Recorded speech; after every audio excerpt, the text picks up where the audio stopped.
Bismillahirrahmanirrahim. Alhamdulillahi rabbil alamin. Wa bihi nasta'in ala umur dunya waddin. Nastaghfiruhu wa nastahdihi wa natubu ilaihi wa natawakkalu alaihi.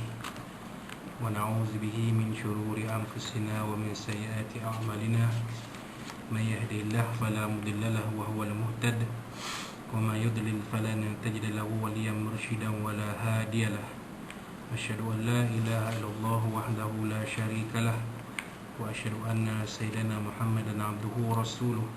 Allahumma shalli wa sallim wa barik ala hadha nabil karim sayyidina wa habibina wa syafi'ina wa zuhrina wa maulana Muhammadil Mustafa wa ala alihi wa sahbihi wa man da'a bi da'watihi wa tamassaka bi sunnatihi wa jahada fi sabilillah ila yaumiddin. Rabbi shrah li sadri wa yassir li amri wahlul 'uqdatam min lisani yafqahu qawli. Subhanaka la ilma lana illa ma 'allamtana innaka antal alimul hakim.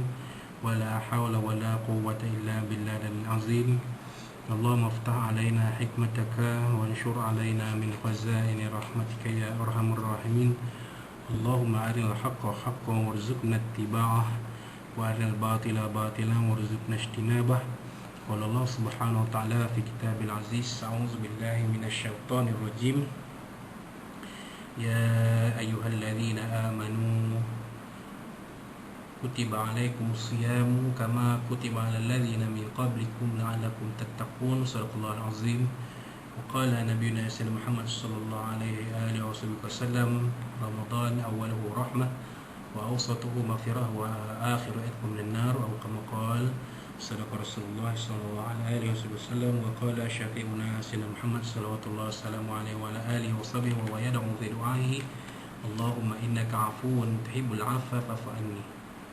Atau kama qala sadaqa Rasulullah sallallahu alaihi wasallam.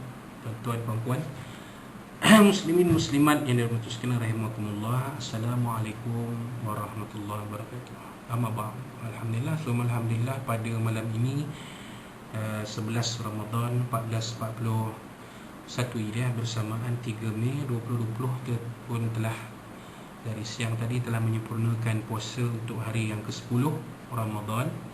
Maka sepertiga Ramadan pertama telah berlalu, kita masuk ke malam yang ke-11 dalam sepertiga Ramadan yang kedua. Kita telah berbuka tadi, ya, menaikkan solat fardu maghrib, makan malam, menaikkan solat fardu isya, kemudian kita bertarawih, kita berwitir, dan saya percaya tuan-tuan mungkin telah pun selesai bertadarus bersama ahli keluarga, mungkin sedang santai-santai, dan mungkin ada yang besok akan mula bekerja, mungkin telah pun mula istirahat, supaya dapat bersedia pada pagi besok dengan bersahur, kemudian solat subuh dan bersiap-siap untuk ke tempat kerja, dan apa yang kita boleh kongsikan dengan tuan-tuan dan puan-puan ialah diharapkan kita semua akan menjaga diri kita dalam keadaan sekarang ini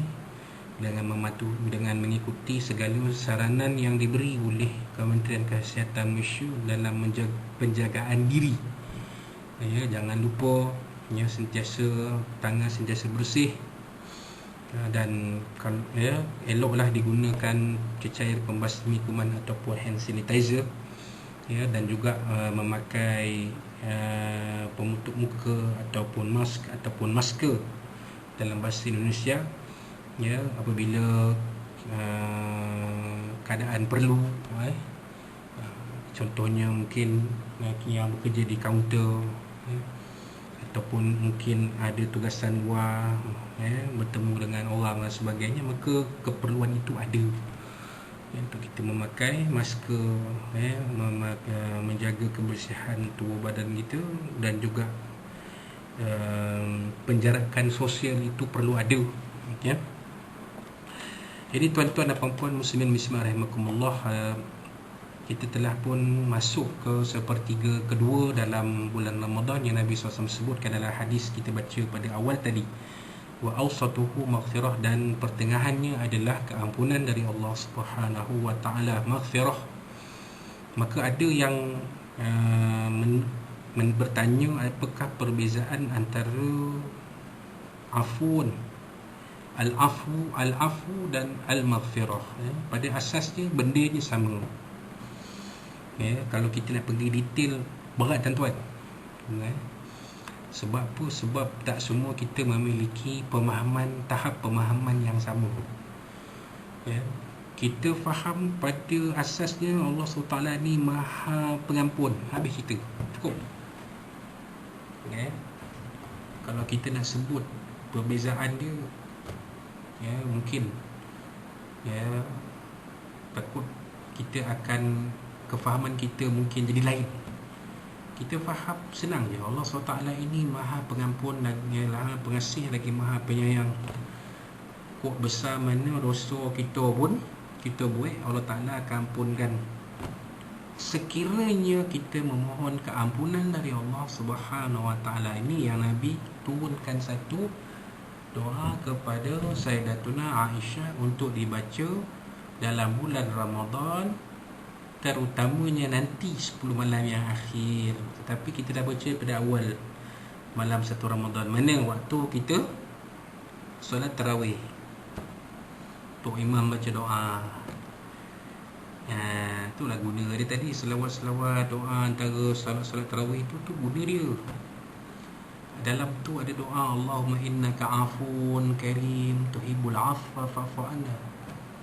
Sesungguhnya kamu, wahai ya Allah, ya Tuhan kami, sesungguhnya kamu Maha Pengampun lagi Maha Mulia, menyukai, suka kepada mengampunkan dosa, maka ampunkanlah dosa kami. Nampak? Jadi sifat Allah SWT itu sebagai yang Maha Pengampun itu akan bersedia mengampunkan dosa-dosa hambanya selagi mana hamba-hambanya merendahkan diri sebagai seorang hamba memohon keampunan darinya. Habis.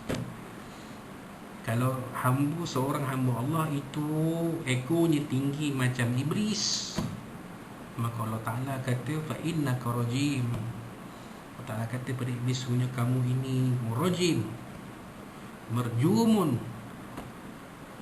Apa makna rajim? Daripada perkataan marjum. Rajim itu isim maf'ul. Kamu ni maha direjam oleh Allah SWT. Kalau kata iblis itu objek berbentuk manusia, memang patut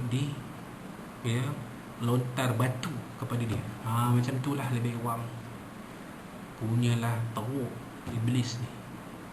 Sampai Allah Ta'ala kata fa innaka rajim, kamu ni marjumun jiddan.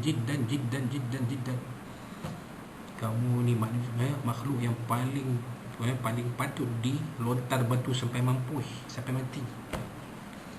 Itu kalau makhluk yang egonya tinggi. Kenapa egonya tinggi? Sebab dia kata, iblis kata dia lebih mulia daripada Adam.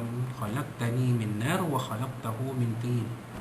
Kamu cipta, ya Allah, kamu ciptakan aku daripada api, sedangkan kamu cipta daripada tanah. Mana boleh api tunduk kepada tanah? Nampak ego iblis. Tapi manusia ini, tuan-tuan, macam mana egonya pun, kalau dia rendahkan diri dia, memohon keampunan pada Allah SWT, maka Allah Ta'ala akan ampunkan dosa dia. Jadi inilah kita sebagai manusia. Bila kita sebagai manusia biasa, kita ada kekurangan, kelemahan dan kesilapan dalam konteks kita ini, dalam ibadah puasa, maka janganlah kita bertanggung-tanggung memohon keampunan dari Allah Subhanahu Wa Taala. Kita minta ampun pada Allah Subhanahu Wa Taala. Ya Allah, pun kalau dosa aku puasa pun taklah sempurna mana, aku puasa pun taklah serentak mana, aku puasa pun ibadah tak serajin mana, banyak tidur. Contoh sebab PKP di rumah tidurlah. Kita tidur makan macam kata kinjo yang bukan Islam pun faham. Bulan puasa ni duduk terperap rumah, makan tidur, makan tidur, makan tidur, lah. Baca Quran.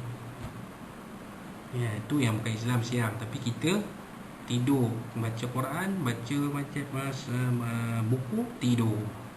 Semayang fardu tidur. Ya, tu ya, kalau kita baca hadis-hadis yang kita dah baca sebelum ni, itu lebih baik lagi. Kerana tidur orang berpuasa itu ibadah, kata Nabi SAW. Diam orang berpuasa itu tasbih, maknanya daripada dia berbual, dia bercakap, membawang, baik dia berdiam diri, tak berkata apa-apa. Lebih baik dia baca Quran, lebih baik dia zikir, baik dia selawat, baik dia baca buku. Kan, baca buku ke khabar ke apa ke, bacalah. Dalam internet tu banyak artikel-artikel, bacalah untuk membina minda kita, ya, supaya kita lebih terbuka melihat keadaan sekeliling kita ni, tuan-tuan. Ya, janganlah tuan-tuan pula macam tak percaya bila melihat keadaan sekarang ini sebagai salah satu perkara benda yang merupakan tanda-tanda hampirnya kepada akhir zaman ini sudah dibicarakan. Ya, sudah dibicarakan. Nabi SAW pun pernah bersabda dalam sebuah hadis yang mafhumnya dikatakan, apabila akhir zaman itu maka timbullah wabak yang tidak ada penawarnya. Maka kita lihat, ya, ditakwil oleh ulama-ulama dulu, kata AIDS pun ada penawar, tuan-tuan. Dan AIDS pun hampir tidak disebut oleh orang sekarang. Tahun 80 dulu memang heboh AIDS, bahaya. Siapa kena virus AIDS memang matilah. Ada yang tak mati pun, kan? Ya, hampir tak disebut, hilang begitu saja. Ya, tapi virus COVID-19 ini sehingga ke hari ini tiada penawarnya. Sudah berapa bulan, tuan-tuan? Sudah hampir 6 bulan. Dikatakan penawarnya akan dijumpai dalam tempoh 12 ke 18 bulan, setahun ke setahun setengah, wallahu a'lam. Tapi sudah ada ulama Islam yang membuat kajian dan membuat takwilan bahawa saat-saat hampirnya kemunculan Dajjal itu sudah semakin dekat. Maka kita kenalah bersedia, tuan-tuan. Ya, bersedia kita daripada fitnah masih Dajjal ini, tuan-tuan. Kita kena bersedia daripada sekarang. Walaupun Nabi SAW tidak sebutkan dalam hadis dengan tepat bila yang zahirnya Dajjal itu, tetapi bila dibaca hadis itu, tanda-tanda itu semakin dekat, tuan-tuan. Bila kita tahulah. Jadi tuan-tuan, kalau kita baca bahan-bahan ilmiah, kita tonton ceramah-ceramah ilmiah, maka kita akan melihat keadaan di sekeliling kita ini, dan kita boleh melihat dengan pemikiran yang terbuka bahawasanya, tuan-tuan dan puan, saat-saat untuk kita berseronok di atas muka bumi ini semakin terbatas, tuan-tuan. Nak seronok-seronok, masanya mungkin dah tak berapa ada lagi, tuan-tuan. Ya. Apakah zahirnya kemunculan virus COVID-19 ini adalah petanda-petanda awal akan timbulnya tanda-tanda besar akhir zaman, yakni hari kiamat? Wallahu a'lam. Kita sama-sama lihatlah. Panjang umur kita akan lihat. Tapi apa yang disebutkan sini ialah kita kena buat persediaan. Bulan Ramadan ini persediaan kita kena buat, tuan-tuan. Ada pula yang mentakwilkan akan zahirnya dukhan pada 15 Ramadan tahun ni. Wallahu a'lam, kita tak tahu. Tunggu sajalah. Ya, sama ada benda ini akan berlaku ataupun tidak, wallahu a'lam. Jadi kita kena ada persediaan, tuan-tuan. Banyakkan berdoa yang disebut tadi, dan juga doa mohon selamat dari fitnah Masih Dajjal. Allahumma inna na'udzubika min fitnatil qabri wa azabihi. Ya Allah, ya Tuhan kami berlindung denganmu daripada fitnah dan azab kubur. Tiap-tiap orang akan melalui soal kubur. Minta, kalau soal kubur tu soalan dia kacang-kacang lah, daripada muka nakir tu. Muka nakir tu muka kita bagi salam lembut aja. Assalamualaikum. Kita pun roh kita jawab salam tu dan senyum, sebab soalan tu kita akan mampu jawab.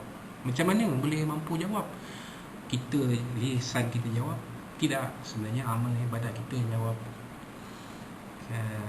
Wa azabihi, dan azab kubur. Minta, ya Allah, azab kubur ni, kalau kita baca hadis apa kubur ni, kita pun takut tuan. Tak lalu kita nak buka puasa tuan, tak lalu kita nak murid tuan. Wa na'udzubika min fitnatil mahya wal mamat, dan kita berlindung denganmu ya Allah, daripada kami berlindung denganmu ya Allah daripada fitnah orang hidup dan orang mati. Banyak ni lagi-lega bulan puasa ni, makin kuat pula fitnah macam-macam. Dia ni macam ni, dia ni macam ni, dia ni macam ni, dia ni macam ni. Saya baca yo, percaya tidak baca ialah kan, entah ya atau tidak. Yang penting kita jangan terpengaruh dengan fitnah-fitnah, itu saja. Kita jangan, yang penting sekali jangan berpihak lah. Habis, jangan berpihak sini, jangan berpihak sana. Kita tak ada di situ, kita tengok saja. Berlindung kita daripada fitnah. Fitnah orang yang hidup dan orang yang mati. Orang mati pun ada fitnah lah. Ada orang fitnah orang yang mati. Sebab itu bila kita mendengar orang meninggal, bila dibicarakan, eloklah dibicarakan kebaikannya, jangan dibicarakan keaibannya. Ceritalah kebaikan-kebaikannya dulu sepolan. Carilah, walaupun tak ada langsung pun carilah. Paling tidak pun arwah ni dulu kalau jumpa tak pernah tak bagi salam, habis cerita. Payah cerita keburukan arwah ni dulu macam ni, tak payah. Dia dah tak ada dah di alam dunia ni untuk menjawab tuduhan-tuduhan tu. Tak payah. Kita lindungi diri kita daripada fitnah orang hidup dan orang mati. Wa na'udzubika min fitnatil masiihid dajjal, dan kita berlindung denganmu ya Allah, kami berlindung denganmu ya Allah daripada fitnah Masih Dajjal. Yang ni besar sekali, bila tak ujung sekali. Sebab apa Nabi tak ujung sekali? Sebab benda ni tak semua manusia akan bertemu dengan fitnah Masih Dajjal. Tetapi manusia yang akan bertemu dengan fitnah Masih Dajjal ini akan berhadapan dengan fitnah yang sangat besar. Jadi kita kena bersedia tuan-tuan. Khususnya Ramadan ni. Dalam Ramadan kali ini kita tidak bertarawih di masjid dan masjid dan surau sepi sahaja. Di Malaysia inilah. Saya tak cerita negara luar ada juga. Difahamkan Korea ada tarawih walaupun Korea ada lockdown. Di Jepun pun ada tarawih walaupun Jepun ada lockdown. Mereka bertarawih juga, tapi mereka jaga disiplin tuan. Itu yang kelebihan mereka, disiplin mereka jaga. Habis tarawih balik. Ini kita habis tarawih more sembang, akhirnya seorang-seorang kena. Jadi hari ni pun kita kembali diberi tahu kes COVID-19 naik kepada 3 angka semula. Walaupun kes 11.5-nya adalah kes orang Malaysia yang balik di kuarantin positif. Tetapi kita tidak boleh terlalu selesa dengan keadaan ini. Kita akan teruskan disiplin kita yang ada untuk menjaga penjarakan sosial. Masjid surau tak dibuka, kita nak kata apa, ini bukan kuasa kita untuk menentukan masjid dibuka ataupun tidak.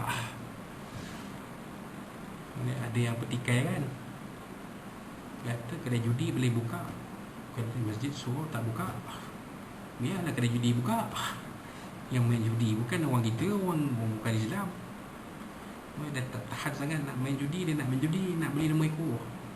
Kalau kita pun ada yang main nombor ekor bulan Ramadan ni, teruk sangat lah tuan-tuan, teruk sangat. Macam dulu saya pernah jumpa, pernah dengar apa katanya beli nombor ekor ni, kalau kukut kena first prize, boleh duit tu boleh buat duit raya cucu tu. Astagfirullahalazim. Udahlah beli nombor ekor lepas sembahyang Jumaat. Parah tuan, kes parah. Biarlah tu Islam, dia nak, memang dia orang suka berjudi, nak kata apa kan. Kita tak nak buka masjid dan surau ini kerana kita takut nanti virus ini mudah tersebar. Walaupun kita sesedih tak dapat datang ke masjid, surau, kerana zuk sembahyang tarawih itu di sana tu lain. Tapi untuk keselamatan diri, inilah yang terpaksa diambil keputusan. Ya, cumanya kita mengharapkan lepas selewat-lewatnya lepas hari Aidilfitri nanti sembahyang Jumaat itu akan boleh dilaksanakan semula dengan SOP yang tertentu. Jadi sembahyang Jumaat ini, sembahyang tarawih dia sunat, sembahyang raya dia sunat, sembahyang Jumaat ni wajib. Mesti diadakan berjemaah, tak boleh diadakan seorang. Jadi kita kena jaga diri kita betul-betul. Disiplin kita yang ada ni kita pantapkan lagi. Jangan keluar jika tiada keperluan. Saya pun tak keluar. Tak keluar dia. Kalau nak keluar pun senang 2 hari. Nak beli untuk berbuka tu lah. Ataupun pergi bekerja pada giliran haji bertugas, saya pergi lah. Tu pun saya pergi pejabat duduk berkurung lah. Kuarantin diri. Ada beres cuci lain, kuarantin diri, tercampur orang, tulis buku naik atas dah. Duduk dalam tu sampai petang, sembahyang zuhur macam situ, sembahyang asar macam situ. Berkurung terus. Tak dia campur-campur orang. Buat apa? Baik kita duduk baca Quran ke zikir ke apa, ada manfaat dia, ada kebaikan dia, baca kitab ke kan. Datang larat buat semua tu, tidur terus jaga diri kita. Sebab keadaan tahun ini adalah tahun yang sangat-sangat berbeza dengan tahun-tahun yang sebelum. Tahun sebelum ni lain kan, berbeza.